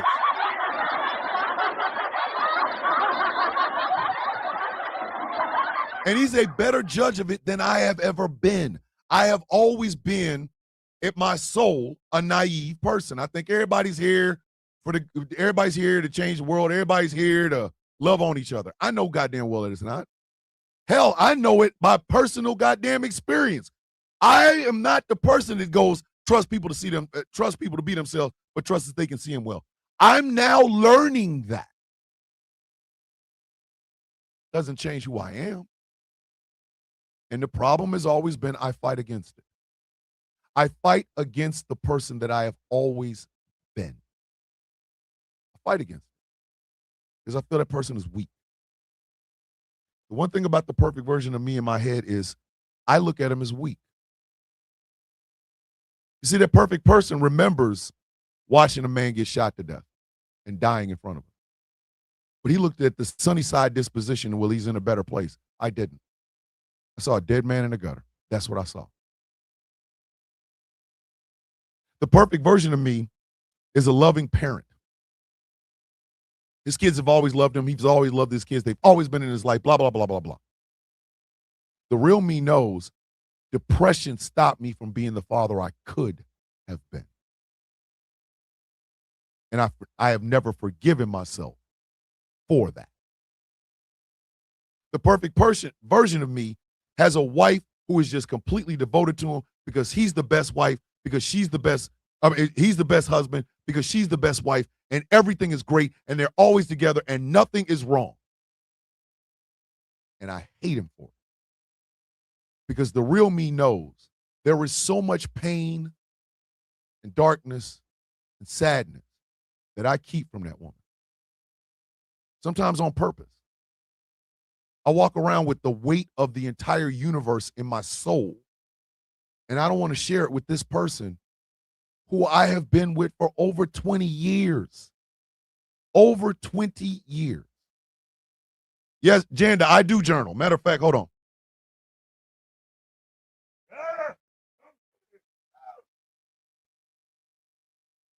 This is my journal. I write in it from time to time. I'm going to read y'all what I wrote, I want to say about a month ago. I am afraid of death again. I haven't been afraid of death since the nightmare started when I was 17. Watching myself be killed night after night after night numbed me. Cancer can't be as bad as being stabbed by my family while eating dinner. A hit and run can't be as bad as having my head chopped off by a 60-foot minotaur, wielding swords with family, love, and sex. There were 3 of them, by the way. Wielding family, love, and sex branded on them. I walked around day after day, literally ready to die. Every time I drove, I dreamt about driving into oncoming traffic. Then mom died. Since December 4th of 2020, I have been afraid to die. No matter what I do, no matter what I say, no matter where I go, I think about my death. Because of this, in every action I take, no matter how small or minor, I see my death. How can I continue like this?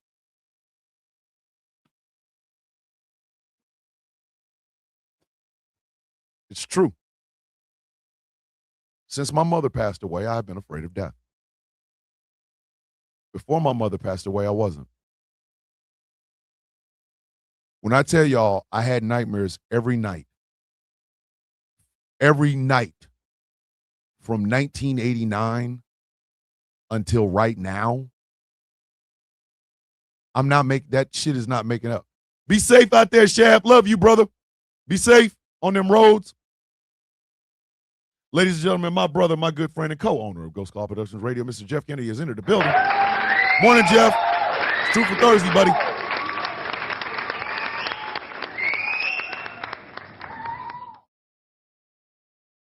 I don't take the pride that I should because I don't think I deserve it. I don't think I deserve it. And Chaos even said, I don't want you to change, little bro. That's why you have me. And I mean that. That is what I'm talking about. Be safe out there, can we not? I love you, damn it. But that's what I'm talking about. Where do we find that joy? Where do we find that joy? Where do we find it? How do we get it? How do we get the joy that's always been inside of us in this time, in this place, with this leadership, and these people in charge, with the rich running over us and the poor fighting against each other so that the rich can remain rich? Where do we find our joy and love and affection and acceptance today? And the only answer I have been able to come up with,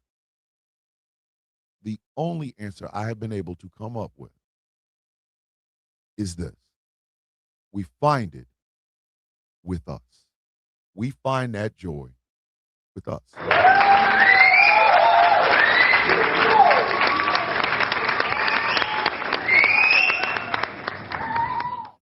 Hey, it's okay, SEL Blue Girl. As long as your ass is out enjoying the sun, enjoying the time out there with your friends and family and stuff like that while you're volunteering, please make sure you carry that coffee bean smile wherever you go.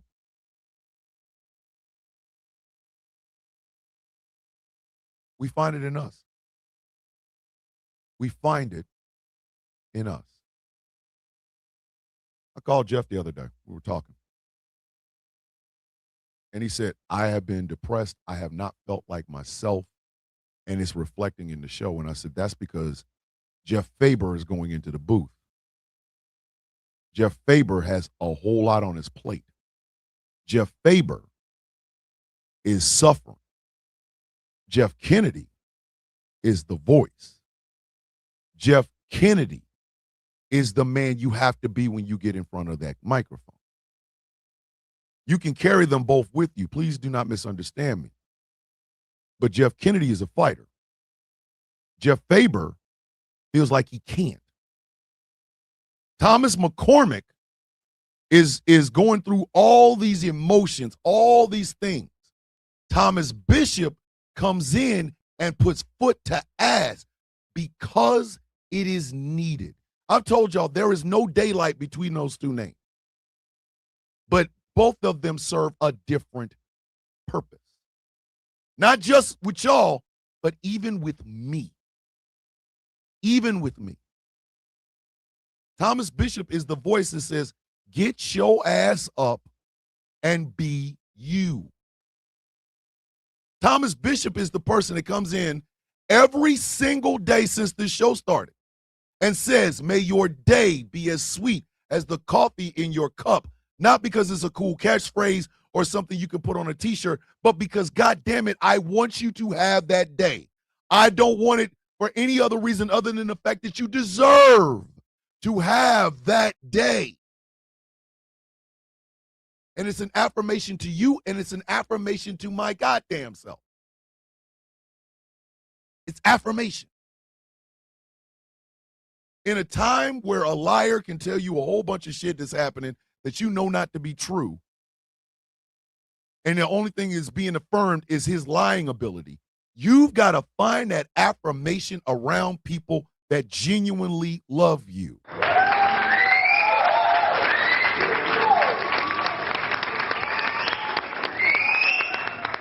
I had a fight with somebody said, well, all you care about is the guild, the guild, the guild. Yeah. Yeah. Do you know why? Because it is affirmation for every member and for me. It is affirmation. The guild stands as the people who will tell you to be authentic. And yes, kids, to be authentic also means to stop limiting your own goddamn dreams. If you think you can change the world, then go change the goddamn world. Stop telling yourself you can't.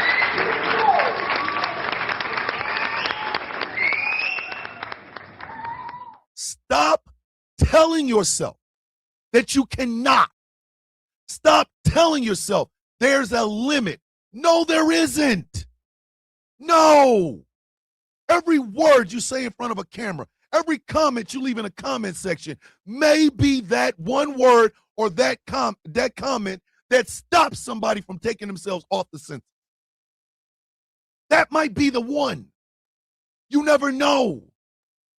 The reason I asked about how many people outside of the United States listen to this show is because I'm showing you that a worldwide reach can be had if you believe that it can be. Be safe, Dragon. You got a lot to think about. You got a lot to think about. That is the power of affirmation. Donald Trump is not affirming anything, and he's getting away with it. News organizations won't push back. Media personalities try to mimic. People are looking at ratings and coins and money and brand deals. They're not looking at the damage that is being done because our president is supposed to affirm that we are doing the right thing. Even George W., after 9/11, made goddamn sure to take his ass to New York City. Now, did I vote for that man? No. Did I like him? No. But at the time when we were in need, George W. went and literally said to the citizens of New York, I hear you, the world hears you, or no, I hear you, America hears you, and the people that did this, they will hear from all of us soon. That is affirmation, people. And we're talking about a tragedy, a terrorist attack. And here's this goofy cowboy boot-wearing asshole from Texas doing the one goddamn thing we all need to do. Affirm. To stop putting guardrails on ourselves. To stop saying we can't. Why not? What you got to lose? Like dead ass, what do you got to lose? You can change the world right now. You see somebody on the street. You walk past them. They just, you say, hey, please have a good day. Go on about your business. Maybe that person is going through something you don't know. And those words are enough to get them through that day. And the next day they go and seek help. I never understood picking on homeless people. When it'd be a hell of a lot easier to just give them some change, say, hey, make sure you eat, and go on about your business. Your $5 just changed that man's life. Oh, well, all he's going to do is go get drugs. Who gives a shit? Who cares? You gave it from altruism. You gave it for an affirmation. Why the hell do you want to see what the results of said affirmation does? Why? Leave it alone. You did your part. We don't have fighters for fighting's sake. We have fighters for clicks and views and clips that they can put on their YouTube channel. We don't have fighters. Because if we had fighters wouldn't give a shit if the goddamn camera was on them or not.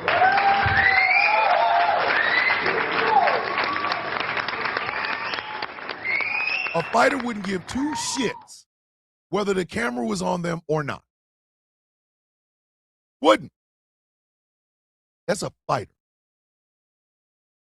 We need to tell women that whatever body shape you're in, whatever, your looks are, they're enough. Stop listening to branding that tells you, oh, well, you got to look like this. You got to have this makeup. You got to have this, that, and the third. No, you don't. No, you don't. I joke with Taz all the time about her bejeweled cups. But that's Taz. That comes with the package. My job as her friend and big brother is to affirm that.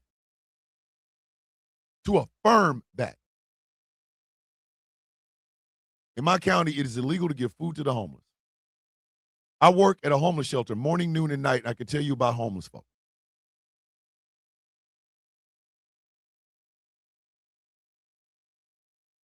Why can't women just be affirmed to be themselves? Especially when we live in a country that is telling them over and over, you can't control your own body. Imagine Adriana Smith's child, not Chase, the one that was harvested from her corpse, but her other son. Imagine it. Somebody needs to affirm that child. It's okay, man. It's okay. You're going to be fine. The world loves you. You got community all over the place. That kid's life has fundamentally changed. I'm not commenting much because I'm making breakfast for my kids. Since my knees aren't hurting right now, I'm able to stand up long enough to get it done. Hey, Jamila, you're still here. That's fine. Be a confident woman in a sundress with the shoulders out thicker than a Snicker. God damn it, way to go. Shoulder meat.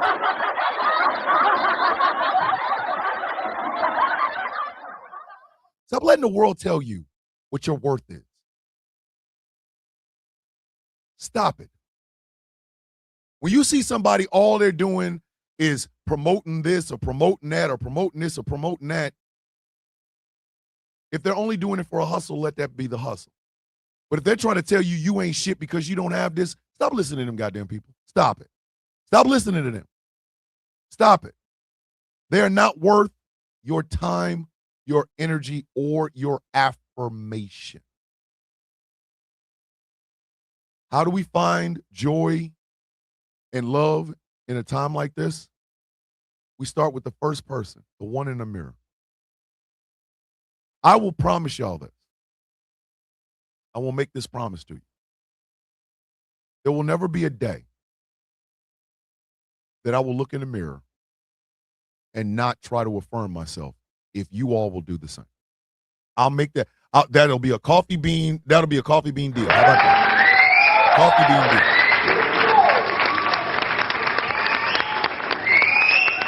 If you get up every morning looking in the mirror, affirming yourself, I will do the same. We will carry each other through all of this. We will carry each other into the idea of better. We will. And we will make goddamn sure that people know this. Spread it around. Spread love to everybody. Laugh when you can or when you want to. Bask in yourself. But don't just keep it for yourself. It's not like a precious mineral. Spread it around. Spread it to other people. Give it to other people. And if a person doesn't like it, screw them. Excuse my French. I almost said it. Almost said it, Angry. Almost said it. They don't like it. Who cares? Are we getting it? Oh, don't worry about it, Candy Poo. Y'all getting it. I have a hard time loving myself. I feel depressed a lot. I won't lie. Hellhound. That's why we're here. The whole point of us here. Yes, kids. Food prices are up. Gas prices are up. And it's hard to survive in this world. Do not think I don't know that. But even in that, even in the logistical parts, the materialistic parts of our lives, still don't mean we can't affirm each other. Still don't mean that. My tank is almost empty. And I still got leaves to pick up in the backyard so that my daughter can have a beautiful, a beautiful graduation party.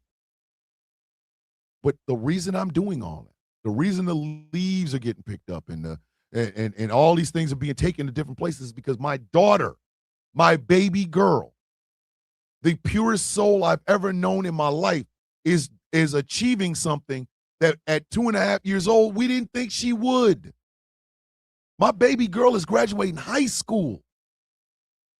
Asia Sky is graduating high school.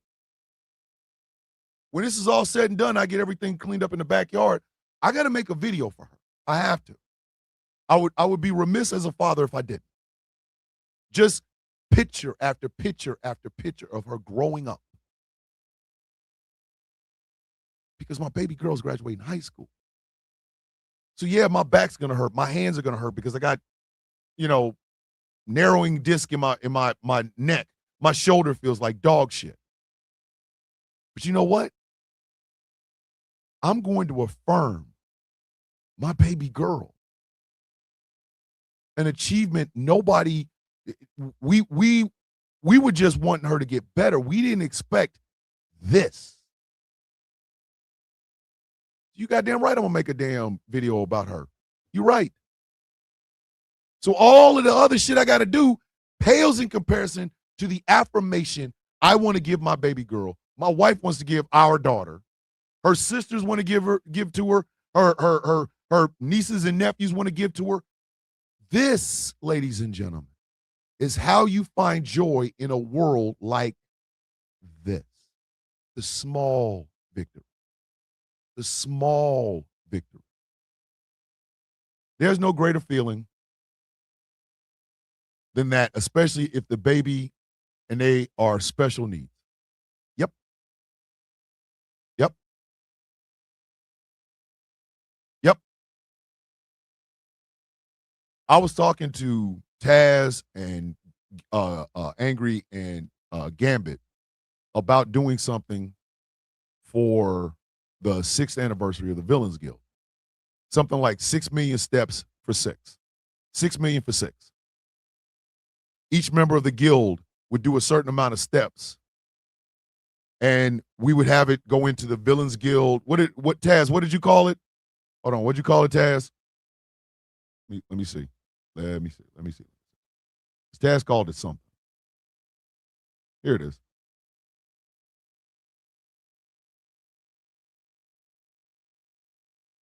I said 6 million steps for 6, for the 6. And she said donate $6 for every 600 steps. And she even said it. Hold on. It can be for the VG Benevolence Fund so that we can begin assisting people in initiatives. You donate $600 to your favorite member of the guild, and you get all of us together. You get a chance to see every one of us. You donate $6 for your favorite member of the guild to do 600 steps. You donate $12 for 1,200 steps. See what I'm saying?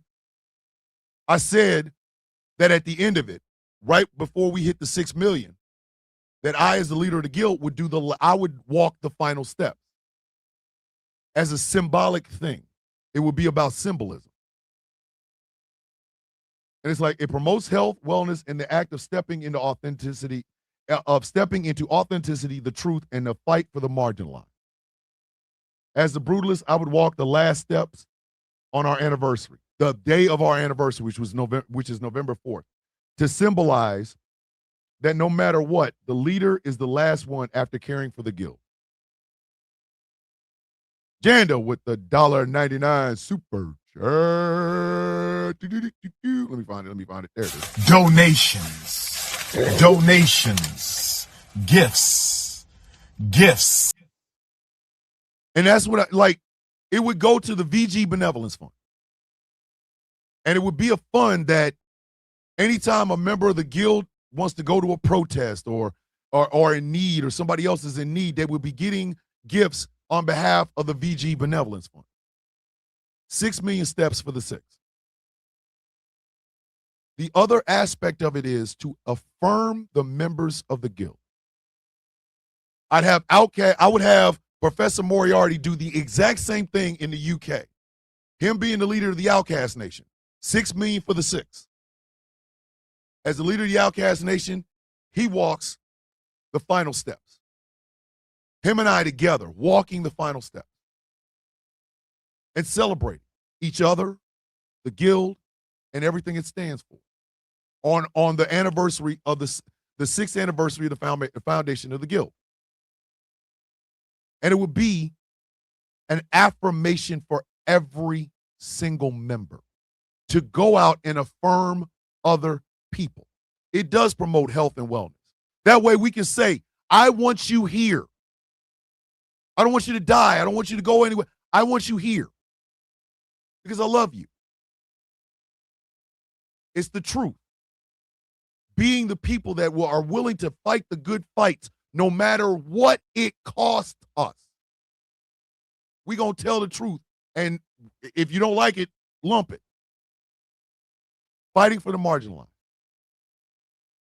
With 6 million steps, we can show the world, because again, we're international. We can show the world that there's more to life than suffering. There is more to life than pain. More to life than dread. More to life than the darkness. That you, no matter where you are in the world, Mumbai, Tokyo, Seoul, Moscow, wherever you are in this world, you deserve to be affirmed for being here. And that, ladies and gentlemen, is how you change the world. You see, as a kid, I didn't know any of this. As a kid, I didn't know a single bit of this. I had no idea. I didn't know that the possibility was there. I wanted to change the world. That was the thought process, but I didn't know how to do it. In the years since I was a kid, they weren't there to shame me. They were there to teach me. Teach me that there will come a time where people will come into your life that do not mean good for you. But there will be somebody who will fight for you, who will be that shield, be that person that looks out for you. That is chaos. JLC, be safe out there. Love you to death. There will be people who will give you a kick in the ass and tell you you're worth more than what you think. Get your ass out there and do it. That is Taz. There will be people that will be as close to you as brothers. Angry and Gambit and Tiger and Dave and Doc and Demifall and Jamal. There will be women there that will affirm that you are a loving, safe person. That's Mick. That's smoking hot. That's Dread. And that your light shines big enough, loud enough, strong enough to where it can light up the world if you allow it to do so. Please understand that. Please understand that. Yes, Trump got us all in a chokehold. Every day we grab our goddamn phones going, what did this crazy mother effer do today? And yes, it's overwhelming. The Jake Langs of the world, the Andrew Tates of the world, the Pete Hegseths and shit like that. It feels overwhelming. It is so big and so strong. You don't know how to deal with it. You're hurting. Your food is too expensive. Your gas is too expensive. We got Brian Mara with the $5 super chat. Donations, gifts. Said it best. Your heart is what changes the world. And I need y'all to know that. Keep shining. Thank you. Smoke It Out said it right there. Boom. Shine, baby, shine. It's possible to heal ourselves and one another. It is. It is. Don't let nobody tell you it's not. And while I'm saying this to you, I'm saying it to myself. That dream of changing the world as a 7-year-old was not a bad dream.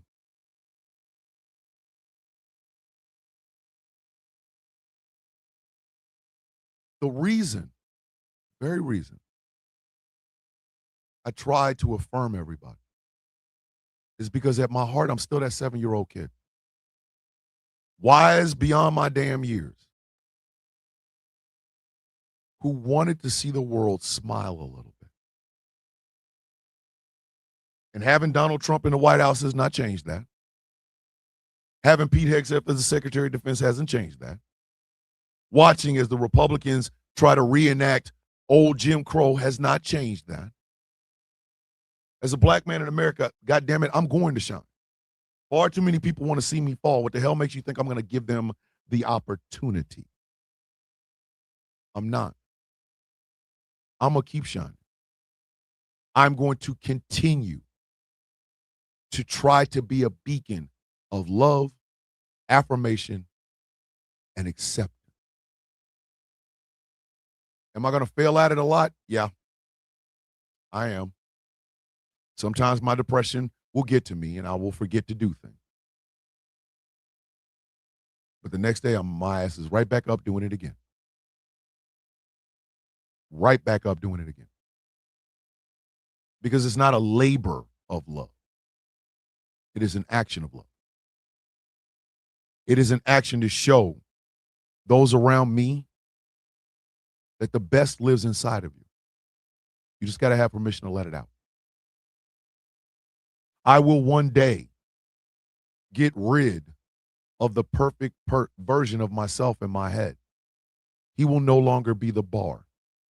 I will be. And I will look at the people around me and I will demand the same from them. It won't be a hateful demand or you better. It will be out of love, out of altruism, out of acceptance. And it will be because I know you are that damn good. You do not need permission, kids. You do not need permission to change the goddamn world. And you ain't got to have a bunch of money, a bunch of followers, and a bunch of coins. All you need is this. The heart to do it. The heart to see it through. The heart to remember why. I will never forget why now. Therapy has helped me. I have a lot of darkness I really want to talk to my wife about. I do. Doesn't change the love I have for that woman. I'm going to do some yard work, but not because, oh, wow, the yard needed to be done. But in addition, it's because my baby girl is graduating high school. My little girl. The light of my life. The purest soul I've ever known. I do it for her. I do it for my wife, my kids, my grandkids. I do it for the guild. I do it for GCPR. I do it for the coffee beans. And I do it because I can. I will not allow the darkness that these people have pretended is winning. I will not allow it to change me. I will say to myself every single morning if I have to, just because the world is effed up doesn't mean I am. I am good. I am loving. I am strong. I have potential that I haven't even tapped into yet. And I will.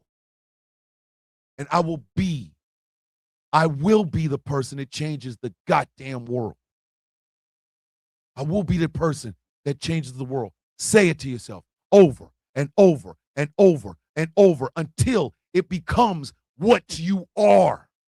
I will change the world. I will change the world. I will change the world. Because I love enough to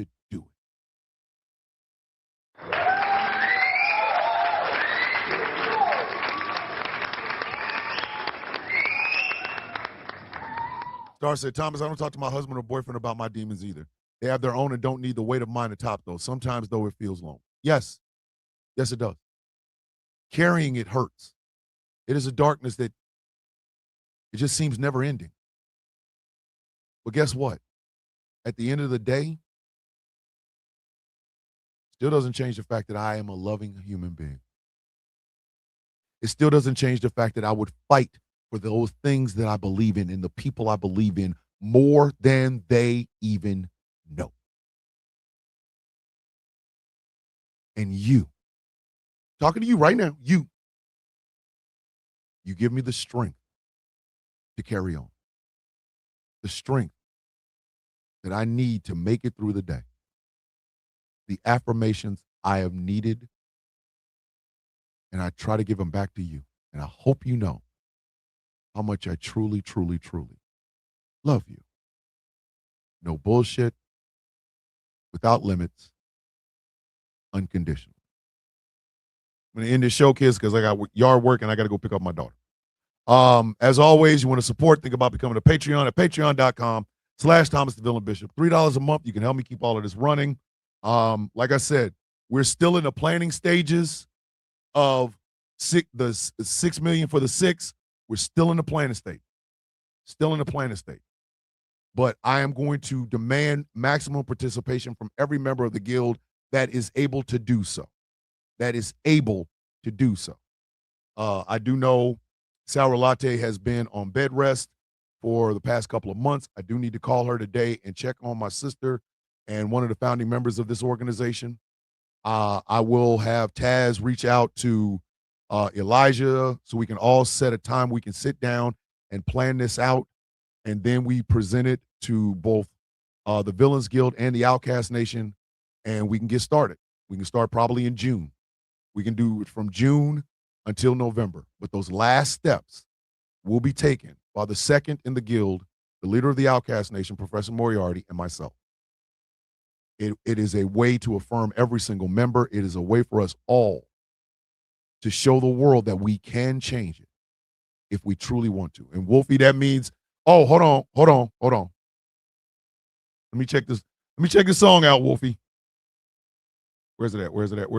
At. Hold on. Where's it at? Oh my God. Golden rules. Hey, Wolfie, I'll play it tomorrow. I promise you that. I promise you I will play it tomorrow, Wolfie. My bad. I got carried away. But I will leave you all with the universal greeting of the coffee beans. Bow your heads up. How you doing? I woke up. Everybody else, because I woke up. That's how I look at it. You all had a chance until I woke up. Today's mine. That's just what it is. Don't you ever think otherwise. The day belongs to you. The day belongs to you. Seize it. Do the good. Put in that work and be proud of it. So we got Be Limitless today. I love you all so damn much. I am so absolutely proud of you. Forgive your younger self and believe in your current self to create your future self. I am here no matter when, what, or why. That is the inspirational word from Miss Star O'Gwen. Hydrate, elevate, self-love, and self-care. I love you all. Have a beautiful day on purpose. That is the good word from Mr. Cena. And finally, come on in here, Miss Lyles. Give us that loving word, woman. Come on. I love every one of y'all. I'm proud of you. You're going to make mistakes. Learn from them. You're going to say the wrong thing at the wrong time. Say love on yourself, forgive yourself, and ask for forgiveness from those you've hurt. Love you too, Jamila, as always. I am proud of you, Jamila. I am proud of you. You went with your heart and you did something good for your son. That is affirmation, my sister. That is affirmation. Be kind, be positive, be authentic, be you. I love you all.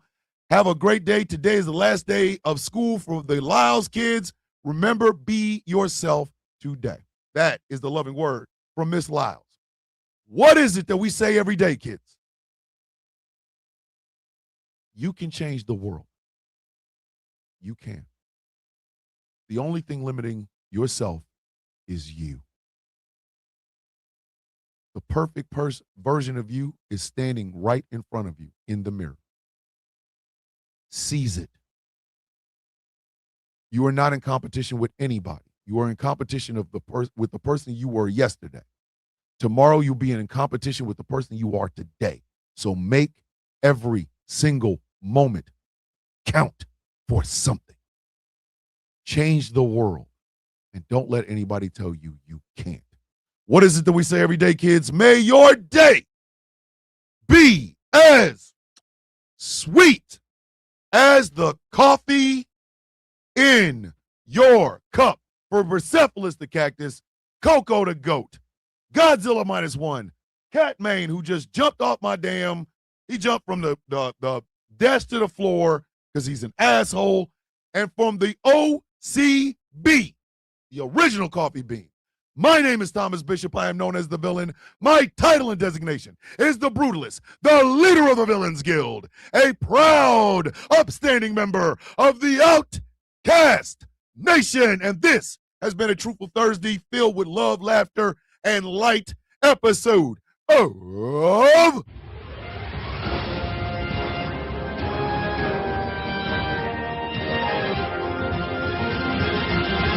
The Sound of Coffee on Ghost Law Productions Radio, GCPR, where every voice matters. 3:30 p.m. Eastern Standard Time. It is the Taz Effect with the one, the only, the record seller herself, Miss Taz J. 9 p.m. Eastern Standard Time on these GCPR airwaves. It is Superplex Party with myself and the Angry IT Nerd. Why is Brock back? Who asked for this? Nobody asked for this, but he's back anyway. I love you. I am proud of you. I think you are the best of the best. Go out and prove me right.